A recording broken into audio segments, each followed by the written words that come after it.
Corona, Covid-19. Euh, nous sommes très nombreux à nous être mis à consommer régulièrement cette potion dite magique, cette potion miracle. Gingembre, ail, oignon, pour certains le citron. Il y a de nombreuses recettes qui nous sont proposées pour nous protéger contre la maladie. Et pendant très longtemps, on a pensé que c'était l'affaire des Blancs, que les Noirs étaient suffisamment forts, avaient un métabolisme suffisamment solide pour résister face à la maladie. Mais ça arrive en Afrique et ça fait déjà des morts. Ça veut dire que Corona manque de respect à tout le monde. Et alors en faisant un peu le tour des messages qui circulent sur Internet, le virus aura été créé par les États-Unis pour combattre la Chine. Est-ce que c'est vrai? Est-ce que c'est faux? Je ne sais pas. Il aurait été créé par la Chine en complicité avec les Français et pour par après, avec les laboratoires, Louis Pasteur, vendre des vaccins.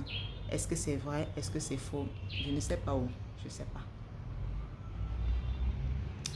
Mais si cela a été créé par des êtres humains et que cela tue des êtres humains alors qu'ils savent déjà ce qui peut sauver ces êtres humains, c'est grave quand même. Et ce n'est pas la seule chose grave, terrible qui puisse nous faire peur.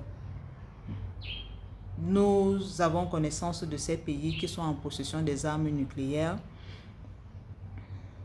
et nous savons quel peut être l'impact d'une arme nucléaire si jamais elle est déclenchée. Il y a également de nombreuses autres choses qui existent et qui peuvent nous faire peur. Ce qui, moi particulièrement, me fait le plus peur, c'est ce que l'être humain est devenu aujourd'hui.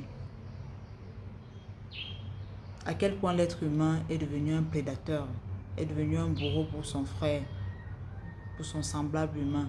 Vous savez, dans la jungle, les lions, les panthères et tout ça sont des prédateurs. Mais jamais un lion ne chasse un autre lion. Un lion ne se nourrit pas d'un autre, ni aucun autre animal d'ailleurs. C'est chez les humains qu'on voit autant d'atrocités. Nous sommes invités à rester confinés, particulièrement en ce temps de carême, à rester enfermés parce que nous devons nous protéger contre la maladie, cesser la propagation du virus. Et ceci arrive pendant le temps de carême qui est un temps fort de conversion. Nous nous préparons à la fête de Pâques qui est la plus grande fête chrétienne et nous allons devoir passer ces fêtes. Nous allons devoir terminer ce temps de carême en famille et nous allons devoir passer également les fêtes de Pâques en famille. Plus grave encore, nous n'aurons pas de messe.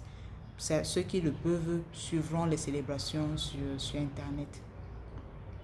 Alors, qu'est-ce que cela peut vouloir dire pour nous? Et pour moi, ce n'est pas le fait du hasard. Depuis hier, dans la première lecture, le prophète Isaïe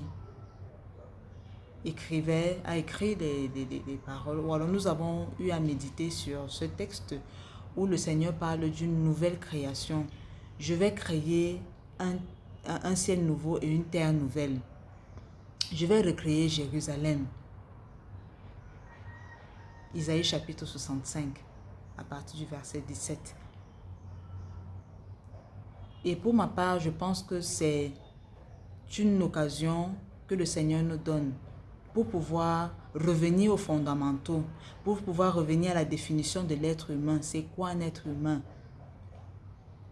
Nous pouvons accuser, dans ce cas de crise, nos dirigeants, peut-être qu'ils n'ont pas pris suffisamment de dispositions. Nous pouvons accuser ces laboratoires qui ont créé ce virus. Nous pouvons accuser... C'est trop facile, de toutes les manières, de repousser la faute sur d'autres personnes. Et nous-mêmes alors. Je pense que nous sommes invités à méditer sur est-ce que nous sommes encore des humains ou pas.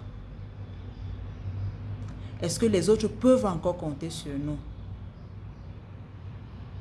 Ce matin, dans l'évangile,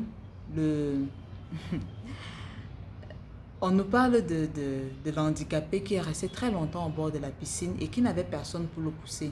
Pendant des années, il est resté là. Il y avait de nombreuses personnes qui venaient, qui trouvaient la guérison et qui s'en allaient. Ça veut dire que quelqu'un même qui avait trouvé la guérison pouvait le pousser dans l'eau quand l'ange venait agiter l'eau pour qu'il soit guéri. Mais il est resté là pendant des années, il n'y avait personne. Et c'est Jésus qui a dû venir et lui apporter la guérison. Lui a demandé, mais qu'est-ce que tu veux? Il dit, Seigneur, je veux guérir seulement. C'est tout ce que j'attends là depuis des années. Est-ce que les autres peuvent encore compter sur nous? Est-ce que nous sommes encore attentionnés aux besoins des autres?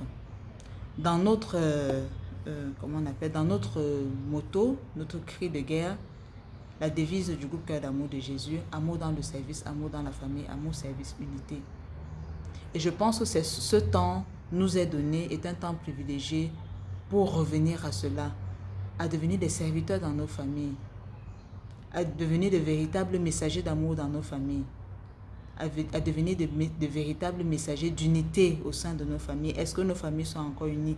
Qu'est-ce que nous faisons pour que nos familles restent unies?